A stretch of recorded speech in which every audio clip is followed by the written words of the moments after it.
Ini diblat dulu ini, Bu. Oh, diblat dulu. Iya. Kenapa nggak pakai ini ya, nggak pakai pensil? Oh, lama Ada. banget itu. Oh, gitu. Lama. Jadi biar cepat Biar harus pakai cepat, gini. iya. Oh, berarti menemukan teknik ya dia. Iya, teknik baru ini.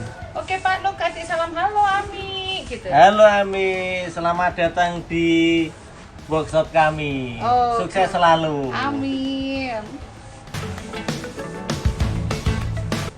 Hai sahabat Ami dimanapun Anda berada, kali ini Ami ada di Pesanggerahan Batik.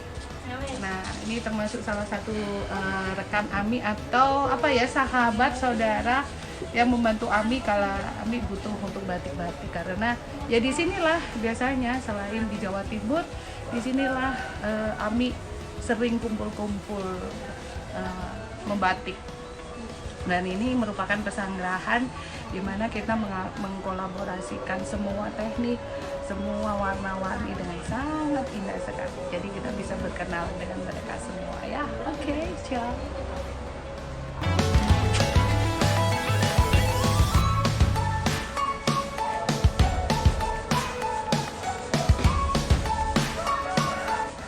Nah, ini merupakan teknik untuk mempercepat kayak tadi Mas Nuk bilang. Nah, karena beliau ini orang seni, jadi kalau orang seni itu biasanya mesti nyentrik. Jadi beliau kayak Pak Tino Sidin. Iya kan, benar ya? Betul, Bu. Betul. Kayak Pak Tino Sidin, tapi dia memang cakep kayak Pak Tino Sidin. Gantengan dia dikit, banyak saya. Oh iya, yes, setuju. Setuju wis pokoknya dewe Mas Nuk iki gak Iya. kalah wis bener ae. Betul.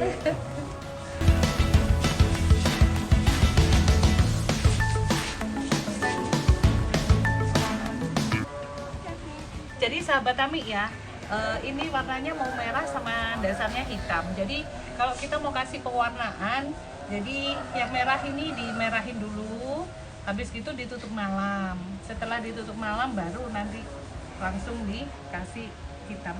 Tapi ini warnanya ikut merah ya Mbak, terus dikasih hitam. Kenapa nggak cuman ininya aja terus ini langsung hitam? Soalnya kan ini bikin garisnya ini kan harus keseluruhan Tommy. Kalau dikit-dikit nanti warnanya nggak rata. Oh, jadi mending gini aja biar rata gitu. Kan lebih gampang juga pewarnaannya, pengerjaannya daripada cuma dikit-dikit gitu. Yang terpenting biar nggak belang sih sebenarnya.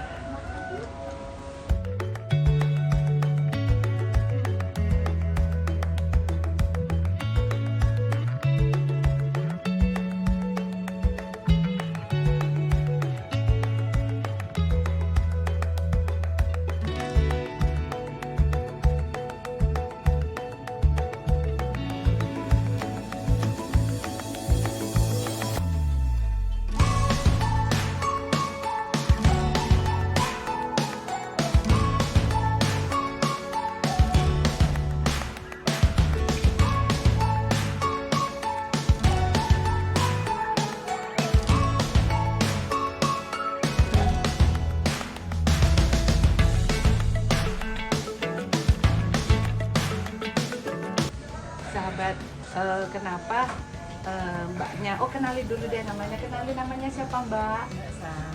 Oh, Mbak Sam.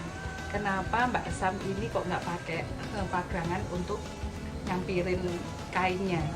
Karena di sini mereka sudah ahlinya membatik, jadi kalau batik nggak perlu pakai pagangan gini, jadi cukup langsung pakai ini aja, pakai tangan ini langsung dicamping gitu. Itu yang sudah ahli-ahli, keren ya.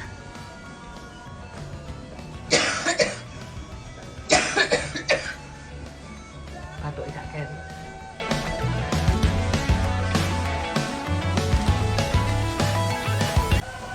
Wah, Dek, rajin banget, Dek. Bantuin ya. Namanya siapa? India. Oh, dia udah pintar kelas berapa? Hah? Kelas berapa? Ayo. Tuh, mau besar. Dulu kan perasaan masih kecil. Akhirnya kita besar. Kayak digendong. Mana-mana Bilang digendong. halo gitu. Halo Mi. Halo. Halo Mi. Punya rezeki oh ternyata. Manis punya rezeki.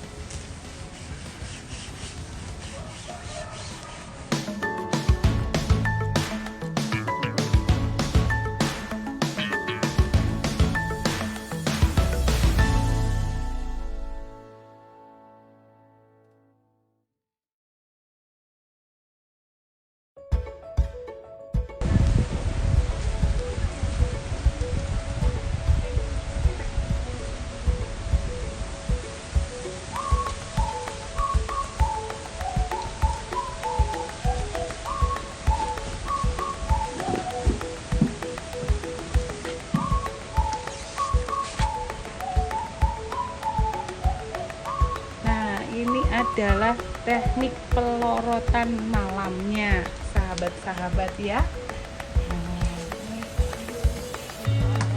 Ini nanti air, terus dikasih soda as. Nanti kainnya dicelupkanlah di sini. Sarangnya, kami nakal banget. Asik. Kami mewah.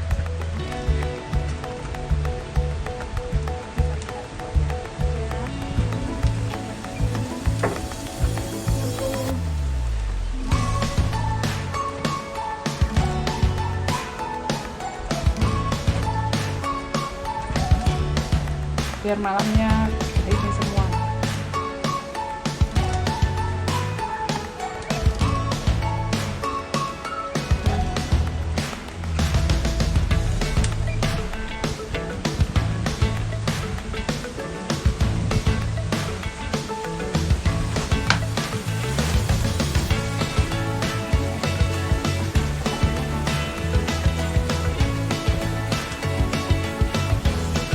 Cantik ya jadinya ya. Nah, sahabat, enaknya itu kalau bikin batik di sini nih ada ori. Ori itu apa? Pring. Pring itu apa? Bambu. Nah, jadi ada ori atau ada pring atau ada bambu di sini. Suasananya asri. Kita mau jereng. Kok jereng? Jemur. Nah, itu bebas karena masih luas. Dan ini salah satu tempat liburan Ami di sini untuk bikin perbatikan. Oke?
Hai sahabat Ami dimanapun Anda berada, kali ini Ami mencoba memperkenalkan workshop kita nih ya Mbak Ria ya. Workshop kita, sebenarnya sih usaha ini udah lama, kerjasamanya juga udah lama, tetapi karena pandemi jadi sempat berhenti, nah sekarang sudah mulai bergerak lagi. Pada kesempatan ini, kebetulan karena Ami barusan ngisi acara di Kebumen, Ami coba untuk mampir. Nah, di sini kita akan berkenalan. Dari Ami punya seseorang yang keren, hebat, yang selama ini membantu Ami di bidang perbatikan. Namanya, biar kenalan sendiri aja, jangan Ami yang sebutin. Kenalin nih, namanya nih. Saya Ria Rosrina.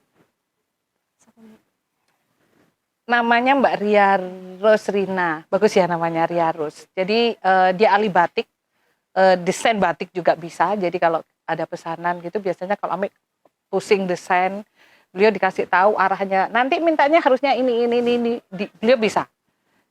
Jadi tangannya ini kecil, orangnya kecil tapi terampil banget gitu. Boleh diceritain nggak Mbak Ria? Kok suka banget dengan batik? Awal saya memulai usaha batik ini dulu, awalnya karena ilmu dari orang tua. Orang tua sudah lebih dulu mempunyai usaha batik, sudah lebih lama, sudah dari muda sebelum menikah pun orang tua sudah mempunyai usaha batik. Tapi dulu batiknya masih lukisan, belum untuk pakaian. Saya memulai usaha sendiri itu sesudah selesai sekolah di SMSR. Saya ambil jurusan lukis dulu. Itu tahun 2008 saya mulai usaha sendiri, dengan brand sendiri, tapi saya membuat batiknya untuk pakaian. Jadi beda dengan orang tua. Beda dengan orang Makanya tua. kenapa Bapak itu pinter ngelukis. Jadi apa kayak semacam ini ya Kak, di pintu juga kan jadi semacam kayak Hiasan. ukir ya. Iya, gitu ya. Terus Mbak Rianya ke pakaiannya gitu ya. Iya. Mbak Ria, ketika Mbak Ria berpikir untuk melanjutkan di desainnya di kain, ini berpikir nggak kalau berpikirnya gini, misalkan kalau cuma di lukisan nanti ada di kayu atau di apa, terus kalau di kain hasilnya lebih lumayan atau bagaimana nih, kok pengennya ke kain gitu loh maksudnya? Soalnya basicnya saya ilmunya lebih batiknya lebih ini ke kain gitu kan. Jadinya kalau untuk batik kayu ataupun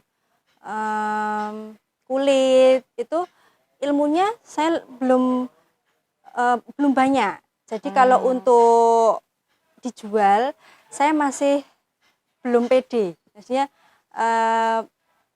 produk saya itu benar-benar bisa disukai, diminati konsumen atau tidak. Makanya karena saya lebih bisa ilmunya itu fasihnya di kain. Jadi saya memilih untuk produk saya batik kain untuk pakaian. Kenapa saya tidak meneruskan usaha Bapak di lukisan? Karena batik sekarang kan lebih banyak untuk dipakai, bukan untuk hiasan, tapi untuk hiasan tidak seperti dulu. Peminatnya sekarang orang lebih suka batik untuk dipakai untuk pakaian, nah, seperti itu, untuk sarung, jarik, ya itu makanya prospek penjualannya lebih menarik, lebih banyak ke kain untuk pakaian, makanya saya lebih memilih untuk membuat batik untuk pakaian. Dampaknya banyak nggak nih waktu pandemi kemarin nih Mbak? Sangat banyak. Omset saya menurun sekitar 75%. Ya cukup lumayan berarti dampak dari pandemi. Ya. Tapi sekarang kan sudah mulai naik nih ya? Ya, sudah mulai. Awal tahun kemarin baru mulai penjualan naik sedikit demi sedikit. Ada harapan nggak ini untuk pembatik-pembatik? Karena kan sekarang banyak sekali muncul pembatik baru. Terus mereka juga cara batiknya sudah kontemporer dalam artian kayak dicampur dengan shibori, jadi pencelupannya tidak seperti batik lagi, tapi kayak abstrak warnanya kan kayak gitu. Nah itu gimana Mbak? Kalau bagi saya batik sekarang lebih lebih keluar dari pakemnya itu nggak masalah. Saya malah seneng gitu kan, orang lebih berkreasi gitu kan. Lebih eksploitasi juga untuk teknik gitu. Lebih mengembangkan batik itu sendiri dari segi motif, dari segi teknik, itu saya malah lebih bangga gitu kan. Karena dari inovasi itu bisa batik itu berkembang. Motifnya nggak kayak gitu terus gitu kan. mengikuti tren, entah itu tren motif ataupun Tren warna. tren warna, tren teknik gitu kan. Jadi kalau dulu batik itu cuman ada garis dan titik gitu kan. Ya. Tapi sekarang dengan inovasi baru, kreativitas anak-anak muda, batik bisa untuk melukis gitu kan, melukis entah itu foto, pemandangan, itu bisa gitu. Jadi nggak monoton motif-motif pakem cuman hanya parang, kawong, truntum, tapi bisa dikembangkan. Senang sekali berarti. Soalnya kan banyak juga di luar ini yang pro dan kontra bahwa batik itu ya harus melestarikan budaya bangsa. Ya memang melestarikan budaya bangsa, tetapi anak muda ingin mengembangkan dengan teknik-teknik tertentu itu tadi. Nah, berarti kalau seperti Mbak Ria ini sebenarnya no problem. Yang penting adalah batik itu punya Indonesia. Batik itu milik kita, batik itu menjadi identitas dari negara kita. Mau dikembangkan tekniknya, mau bagaimana, yang penting kita cinta batik gitu ya. Kayaknya kan gitu ya. Ya. Oke, setuju. Oke, sahabat Ami dimanapun Anda berada, batik ini memang kekayaan Indonesia yang sangat luar biasa. Bahkan dengan batik ini kita menjadi bisa terkenal di mana-mana. Dan Mbak Ria ini adalah salah satu contoh generasi muda yang melestarikan batik, mulai dari batik yang model lama sampai ke batik yang istilahnya kontemporer ini ya sekarang. Ya. Jadi untuk itu jangan lelah untuk selalu belajar dan cintailah produk Indonesia, dan jangan pernah lelah berbuat kebaikan karena kebaikan pasti mendapat kebaikan. Gitu ya Mbak Ria. Assalamualaikum warahmatullahi Juga, wabarakatuh. Ami.